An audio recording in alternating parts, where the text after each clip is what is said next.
जय हिंद।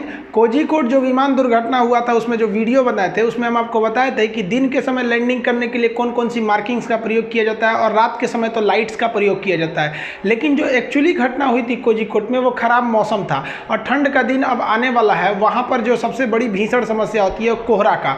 आप इस देखेगा कोहरे में इसको जहाज को उतारना बड़ा मुश्किल हो जाता है, कुछ दिखता ही नहीं है, ना लाइट दिखेगा ना मार्किंग्स दिखेंगी। उस समय क्या किया जाएगा आप इस इमेज में देखेंगे। यहाँ एक जहाज जो है वो रनवे पर लैंड किया हुआ है। शायद आपको यहाँ पे जहाज दिखाई दे रहा हो कि लैंड किया है। सोचिए आपको जहाज नहीं दिख रहा है तो फिर पायलट को किस तरह से रनवे दिखता होगा। इस स्थिति में उतारने के लिए भी बड़ा सिंपल डिवाइस का प्रयोग किया जाता है जिसे हम कहते हैं इंस्ट्रूमेंट लैंडिंग सिस्टम ILS।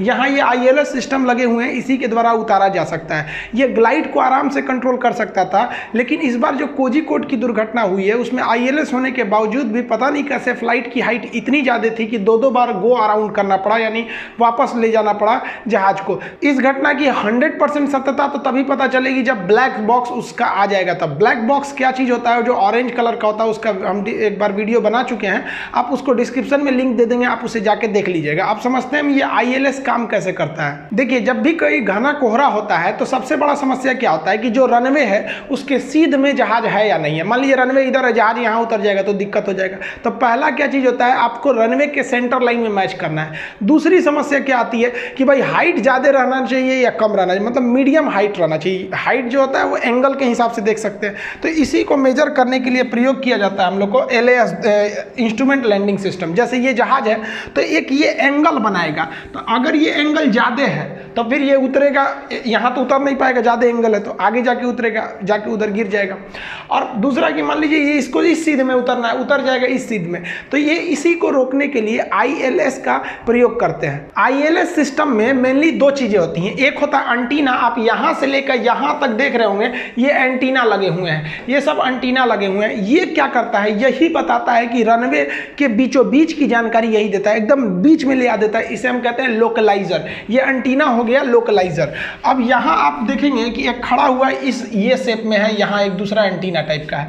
ये बताता है ग्लाइड स्लोप कि आप बहुत ज़्यादा हाइट पे हैं, कम कीजिए, या कम रहेगा तो कहेगा कि आप और उठाइए, नहीं तो जाकर पिछला का एरिया पोछिया लड़ जाएगा नीचे, हाइट उठाइए। तो ग्लाइड स्लोप को मैनेज करने के लिए ये होता है। इन दोनों को मिला देते हैं तो उसी को कहते हैं इंस्ट्रूमेंट लैंडिंग सिस्टम ILS। तो ILS दो चीज़ों को से मिलकर बना होता है। और ये जो चीज़ें देख रहे हैं इस तरह से, ये तो फिर हम आपको बताए थे रात में उतारने के काम में आता है। ये तो सेंटर लाइन है, जब मौसम सब सही है तो ये लाइट्स होती है जो इसको दिखा देती है कि हाँ यही है। लेकिन खराब मौसम में लाइट दिखाई नहीं देता है, तो ये मत समझिएगा कि ILS का हिस्सा। ये अप्रोच लाइट है, रात में उतारने के काम में आता है। ILS यानी इंस्ट्रूमेंट लैंडिंग सिस्टम का जो पहला डिवाइस होता है लोकलाइजर, वो एंटीना के समान होता है, बहुत ज्यादा मात्रा में पाए जाते हैं ये लोकलाइजर।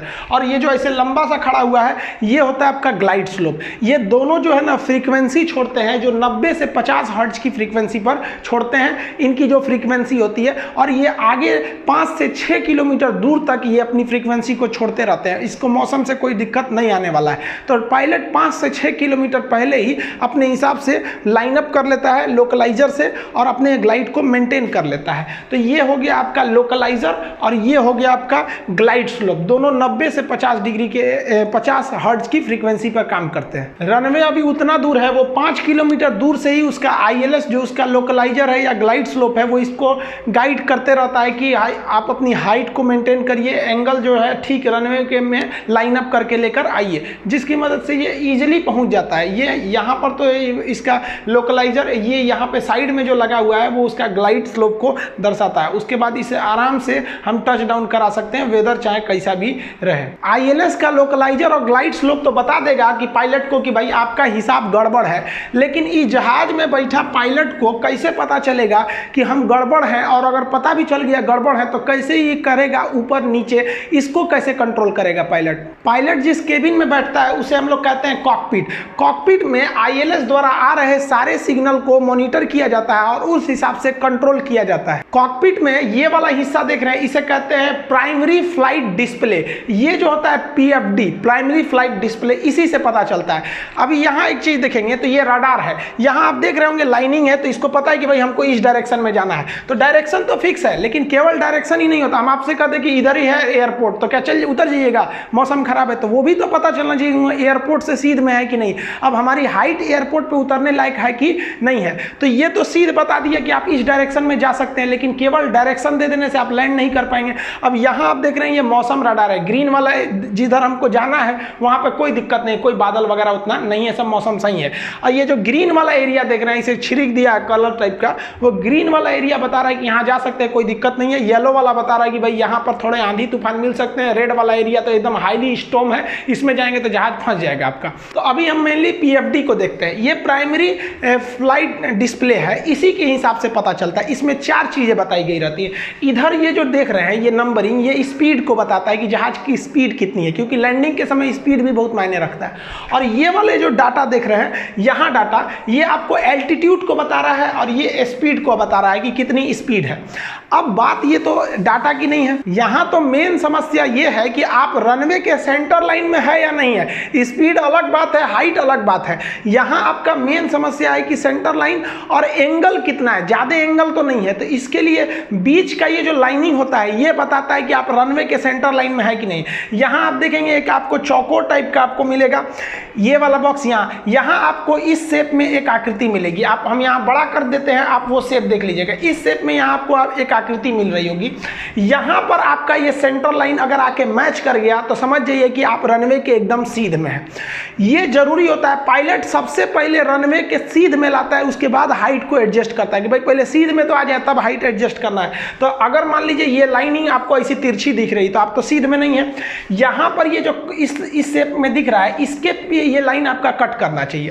तो इससे क्या हो जाएगा कि आप रनवे के एकदम सीध में आ गए। अब आप एंगल देख लीजिए कि ग्लाइड स्लोप ढलान कितना है। तो ढलान चेक करने के लिए भी आपको ऐसी ही आकृति यहाँ दिखेगी, इसे डायमंड शेप हम टेक्निकल भाषा में कहते हैं। ये नीचे में अगर लाइन के बराबर आ गया तो लाइन अप है, सीध में है, और इस साइड में आ गया तो आपका एंगल ठीक है। यहाँ मिटा देते हैं। यहाँ आप देखेंगे ये वाली आकृति यहाँ बनी हुई है और यहाँ से एक लाइनिंग जो आ रही है वो इसको कट कर रही है।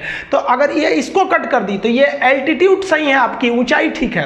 और ये जो लाइनिंग आ रही है ये नीचे वाले डायमंड को कट कर दी तो मतलब आप सीध में है, ये बताता है कि सीध में है। और ये लाइनिंग बताती है कि हाइट पर है। अगर ये दोनों मैच है, यहाँ एकदम बीच में क्रॉस कर दिया तब आपका मौसम कैसे हो रहा है, आराम से ले जाइए। अब बस ये मैच हो गया ना, अब धीरे धीरे हाइट को कम करिए और धीरे धीरे स्पीड को कम करिए। आंख बंदो करते रहेंगे, मतलब आंख तो खोल के रहना है, मतलब आगे कुछ भी नहीं दिखेगा तो कंफर्म जाके आप लैंडिंग करेंगे। ये तो रडार वाला हिस्सा हो गया, ये अलग चीज है। पीएफडी में यहाँ देखिए ये वाला ससुरा उलाटेगा। यहाँ इसका ये मेन जो रनवे का सेंटर लाइन है ये भी मैच नहीं कर रहा है और ये जो ग्लाइड है ये भी मैच नहीं कर रहा है। ये तो गया, हमको लग रहा है ये उड़ाते हुए ही इसका इमेज लिया गया है। हालांकि अगर लैंडिंग के समय ऐसे है तो गड़बड़ है। इसको क्या करना पड़ेगा, सीध में लाना पड़ेगा इस तरह से। तो जहाज का जो यॉक होता है उससे इसको सीध में लाना पड़ेगा। यहाँ देखिए यहाँ पर इसका डायमंड, यहाँ डायमंड इसका त्रिभुज के समान है तो ये यहाँ पर है। मेन सेंटर लाइन भी इसी के से गुजर रहा है तो ये तो ठीक है। यहाँ देखिए यहाँ का जो डायमंड ना बना के यहाँ त्रिभुज बनाया है और यहाँ से जो लाइनिंग है वो इसके सीध में ये एकदम बढ़िया काट रहा है। अब इसको कुछ नहीं करना है, यहाँ से उसको स्पीड कम करना है और यहाँ से एल्टीट्यूड कम करना है। चुपचाप टुकुर टुकुर देखना है, अभी तक दूर पे रनवे दिखेगा और जो ILS इसको सिग्नल देता है तो अंदर वह बोलते रहता है कि हाँ 200 100 ऐसे करके बोलते रहता है कि इतना करीब आ गए हैं। तो इसमें ये इंस्ट्रूमेंट मदद कर देते हैं लैंडिंग में। आप इस फ्लाइट को देखिए, ये रनवे पर एकदम उड़ने के लिए तैयार है। इसका जो PFD डिस्प्ले है अभी तो एकदम सरफेस पे, जैसे ये ऊपर के रोटेट करेगा। आप यहाँ देखिए इसका जो ग्लाइड वाला एरिया है बता दिया कि इसका कि ये हाइट ऊपर पे है, उड़ रहा है। तो ये तो उड़ान भर लिया, यहाँ पर इसका PFD दिखा दिया। ये इसका रडार है कि इसको किस डायरेक्शन में जाना है, ये वेदर वगैरह भी बता देगा। ये देखिए अगर आप यहाँ देखेंगे PFD पे तो ना ही इसकी जो एंगल है, जो ग्लाइड का एंगल है, हाइट भी ज़्यादा है और ना ही ये रनवे के सेंटर लाइन में है। तो पायलट पहले इसे सेंटर लाइन में लाएगा। सेंटर लाइन का जो आइकन होता है वो डायमंड टाइप का, ये इस शेप का जो आइकन होता है वहां पर पहले इसको लाके इंक्लाइन करेगा ताकि इसको पता तो चल जाए कि भाई रनवे के सेंटर लाइन में पहले आ गया है। पहले मेन प्राइमरी काम है सेंटर लाइन में लाना। अब ये सेंटर लाइन में आ गया।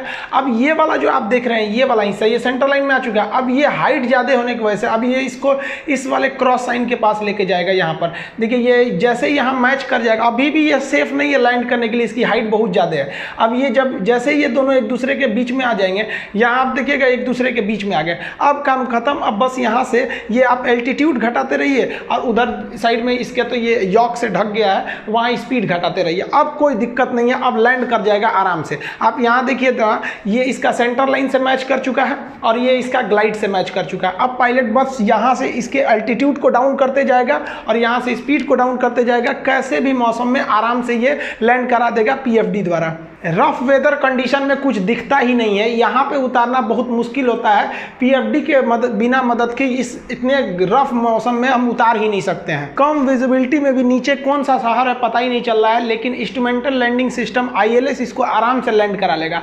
और लैंड करते वक्त आखिरी टाइम तक भी ये कॉकपिट व्यू है, पायलट को यही दिख रहा है, आगे केवल धुंधला कोहरा है। ये एकदम करीब आ चुका है अपने रनवे के पास, टच डाउन के पास, नीचे रनवे दिख रहा होगा। अब देखिए ये लैंड कर गया तब आपको दिखा है, ये एकदम इंस्ट्रूमेंट मदद कर देते हैं सब लैंडिंग कराने में। आज के समय के इसी एडवांस टेक्नोलॉजी की मदद से हम कितने भी खराब मौसम में आराम से लैंड करा सकते हैं। लेकिन इस बार क्या हुआ था, अभी ब्लैक बॉक्स के आने के बाद ही इसका पता चलेगा। मिलेंगे नेक्स्ट वीडियो में, तब तक के लिए जय हिंद।